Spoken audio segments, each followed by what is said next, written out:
This is a video about the glove box on my Porsche 981. Now, if you were fancying a slightly faster paced video, now would be the time to choose a different one. But if you want to understand how these things come apart, you've come to the right place. Let's make a start.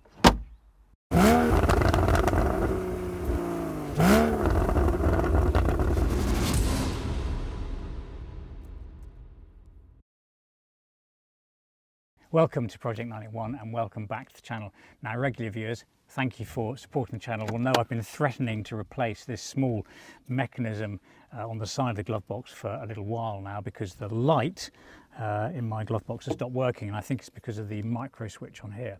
If you're new to the channel, hi, you'll probably discover fairly quickly that I like taking bits of my car apart to fix and improve them and generally make my 981 generation Boxster GTS even better.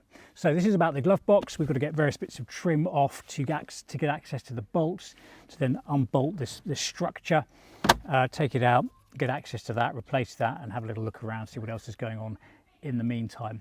There's various bits of trim to come off, so I'll start working my way around, show you how it comes off and show you what's involved in getting this out and what we discover once we have. Right, starting with this piece here, and I'll progressively move all the way around. So just to ensure we have a good before and after, let's have a quick look in the glove box now, and lo and behold, there are my gloves, which were more for display than anything else. Anyway, there's the lights itself, the fitting, and as you can see, just adjust the focus there and the exposure, it doesn't work. And I've swapped this fitting, the housing with a like for like and with a different bulb, and that still doesn't work. So it's definitely not working. Glove box closed, glove box open, light not working. So hopefully we can remedy that by replacing the micro switch. Okay, so off we go. Now, there's not really a sequence here, but there are a couple of pieces which need to come out in order. The first of which is this side panel down the transmission tunnel. This has got 6 press fit studs, 1, 2, 3, 4, 5, 6. The last one's about here, and then a little hook in there. So using a trim removal tool, we're just going to slide it in between the silver in my car, the silver trim. Pop, pop, pop, pop, pop, just enough to release those, and then we're going to slide it backwards because you can see it's kind of constrained by the edge of the glove box here. So pop the 6, slide it backwards, that should then come out. I don't think it matters either way whether the glove box is open or closed at this stage.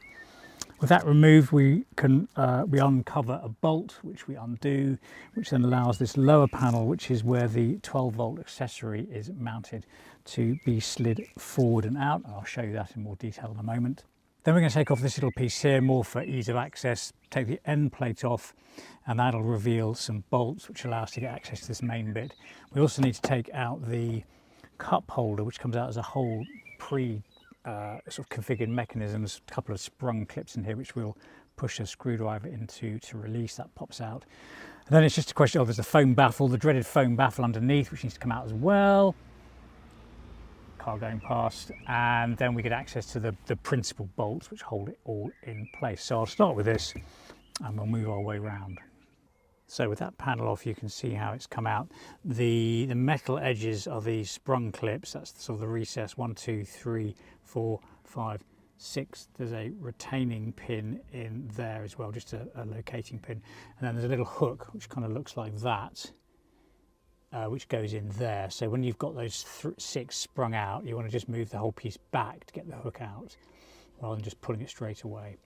And I would recommend a trim removal tool like that, come in from the top, 1, 2, 3, 4, 5, maybe the last one underneath 6, and you're just popping it off enough. It comes away by about, I don't know, half a centimetre, maybe a quarter of an inch, just goes pop, pop, pop, pop, pop, and then just be guided by the shape up here and just pull it backwards, as I say, to release the hook. And that's done. And that then reveals a series of bolts. We're going to trouble ourselves with this one, if I get the camera to focus under here. This one, which is attached a bit of plastic trim which is integral to that. That's a Torx T20, so we'll take that out next. Then this piece here slides towards the front of the car to then come off some plates behind it, and then comes away, and we can remove the wiring for the 12-volt. So I'll do that next. So the second piece comes out easily enough. Get the bolt out from in here, and then you slide the whole piece back. You can see that it's oriented that way. Slide it back like that. That little leg there sits behind that trim panel, and you're basically sliding it back on this so that the feet that correspond to that go that way. It'll hang in the air then from the cable which connects to the 12 volt outlet, which is in here somewhere. There it is, which is just literally a friction fit, so just gently slide that backwards. See if I can show you the socket. Yeah, just slides out, and then we've got our second piece of trim out, so that's good. Let's now work our way around the top of the dashboard. Right, turning my attention to these two bits next. This is fairly straightforward. This has got a sprung clip here, two locating clips here and here. Just be mindful of your finish. So we're going to just pop in a trim removal tool. Top there, probably one in there as well. Maybe start down here. That should just come out. That's fairly straightforward. Just taking a little gasket with it. Let's do that one at the back down there. There we go. And I can gently slide that out. There's a little clip at the back. It's almost like there's a little mini hinge at the back there, but I'll put it still in here. 1, 2, 3. That comes out pretty easy. So there is, word to the wise, there's a little rubber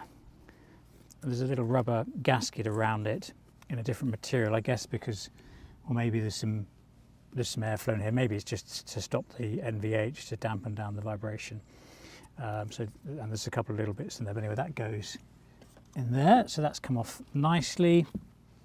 And then this piece here has two sprung clips, two of these metal style clips here and here. So we will have a go again. I might go in from the underside here and pop that off.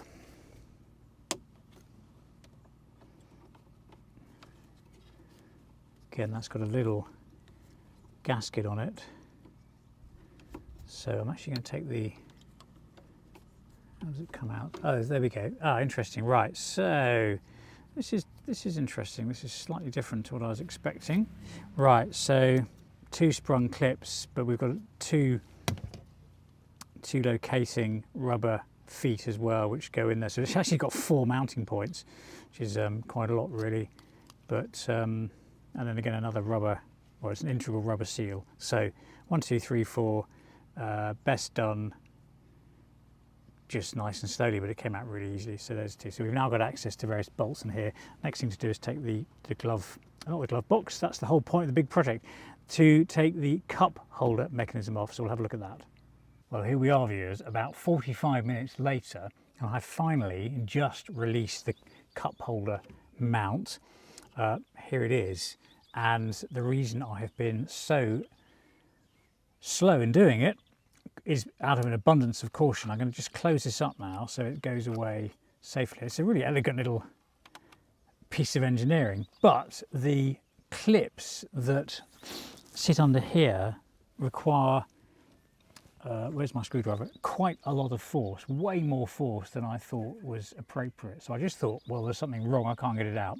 It's stuck. It's not stuck, but the two little sprung clips up under here require a fair shove with a decent sized screwdriver rather than a delicate little push with a smaller screwdriver. Anyway, that is now out. I'm going to unclip the light, so that comes out too. I'm kind of hoping I don't need to remove this, but I might try and remove it anyway. I'll pop my gloves out too. We'll go and put that somewhere safely, and then we will get unbolting the whole glove box itself. Now, I forgot to mention, to make life a little easier, there's a few other things we can take out. Pop out the footwell light if you've got them. I hadn't. I made a video about installing them. This sits down to here, and it's best removed from the front down first and then pulled out. Just pull off the back. And then the dreaded baffle, the rubber foam, baffle jobby foam, which goes up in here, which has the clips of doom. Where's the clip of doom? Here's a clip of doom, which are a nightmare to get off with a screwdriver and or a coin. Anyway, 5 or 6 of those, out they come. So that comes out. Keep hold of those, pop those in there, and then we can start actually finally, as I say, unbolting the mechanism. I have also just popped out the USB sort of media 12 volt interface just because I thought there'll be some slack on the cable behind it, and there is. And I'm not intending to remove the glove box from the car, so just that bit of slack is going to help me work. That was easiest done with my small screwdriver in the side, and you're just pushing at a little clip behind it. Actually the clip is at the bottom, but just getting in there and just prying, gentle push, it came out, so that's fine. Right, let's get unbolting. Okay, making a start with some bolts now. There's a single, the reason I'm taking this end plate off is because there's a single T25 bolt just in here. There's only one, so let's take that out. Okay, next one is another T25 at the front here, so we can just pop that. So the two trickiest bolts are actually this style. I think it's called an E-Torx, so it's effectively a male stud, and you need a female head rather than the conventional Torx. So there's two of those, one up underneath here and one up underneath that side, which is adjacent to the footwell light. So two of those out. So one here, two there, and then the last ones are up. 1, 2, 3 up underneath here. Okay, we're almost there. Last one to come out, which is here. And we should be, let's adjust my seating position, almost there. Now just take care with this one, because that is the sprung clip from earlier, which we don't want to remove. Okay, let's just make sure we get the right one. And the last one coming out on the right hand edge.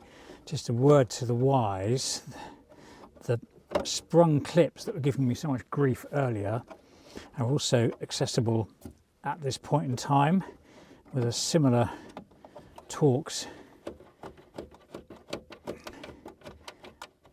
screw, and we don't want to remove those, so just make sure they are in place and you haven't inadvertently loosen them off. I think I may have started this one. There we go. Right, that's done. You can now kind of see we have a loose glove box. So I'm going to tidy up in here, then we'll just see if we can pop that out and get access to the end piece here.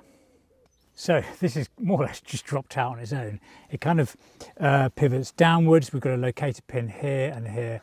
I think that's a little clip, but I don't think it matters. So two little pins, just drops down like that, and everything else behind it should be all fine. So now that can sort of come forward. I'm going to actually just pop my box under here, random box. Could actually almost shut that, and I think it just should just come off. And there we go, we've got the slack there, and we've got perfect. This is really encouraging access now to this little bit here, which is exactly what I want to get to replace, hoping that that is the part that's failed and why my light doesn't work. Right, here's the mechanism, and you can see it's in a shut position, and just take it off. We're just going to pop this out here, get the camera focus, there we go, and then this piece should then we rotate it, twist it round, and it'll come out. So I've just come into the garage to show you how this works. So this is the old one, there's the new one. I'm going to pop that safely over there. There's a tiny little sort of sprung clip which comes out of that hole there, and I have disconnected the electrical connector which goes in there. So that's now, that part is redundant. We'll pop that on the thank you very much pile. We'll keep great care to keep hold of that. Let me just go and show you how that all fits in. So if you're doing the same job as I am, you can see why just putting a little box down there is quite cunning, because it means you can support the whole thing.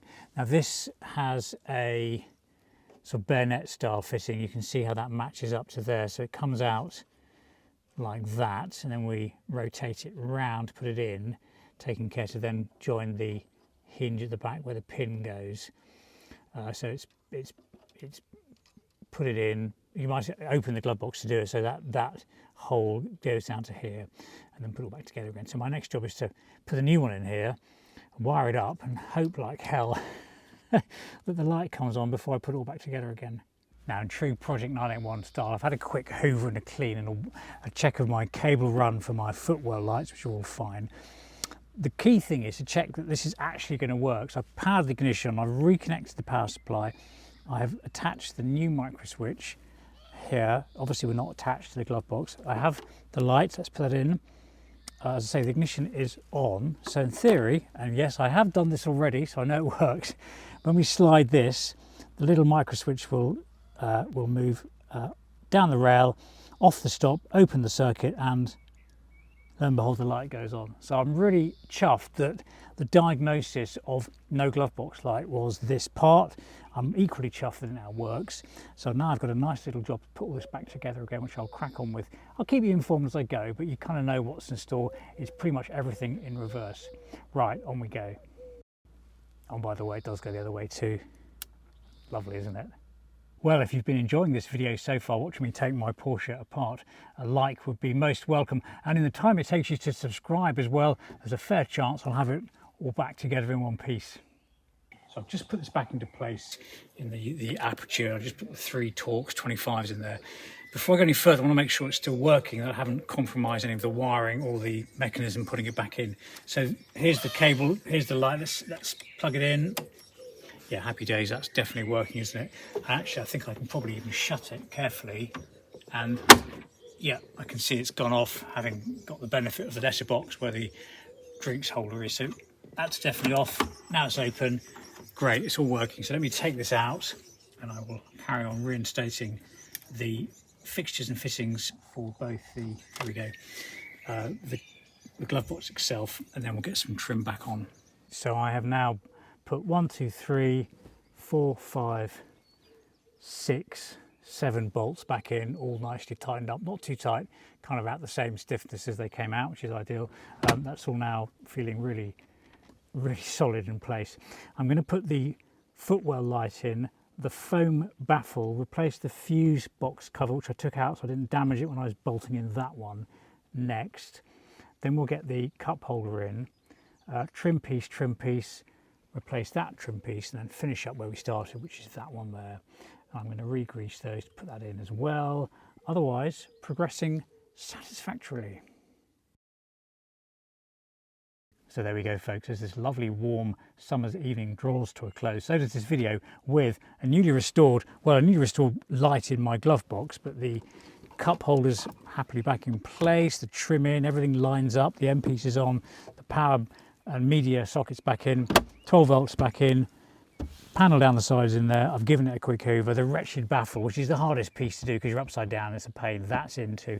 Everything is done. I'm a happy chap. I hope I've given you enough information so you've been able to see enough to know what's involved if you fancy doing it yourself, if for whatever reason you need to get into here, into the passenger footwell. But in the meantime, as always, it's been fun having you along. Thank you for watching, and I will see you for the next one.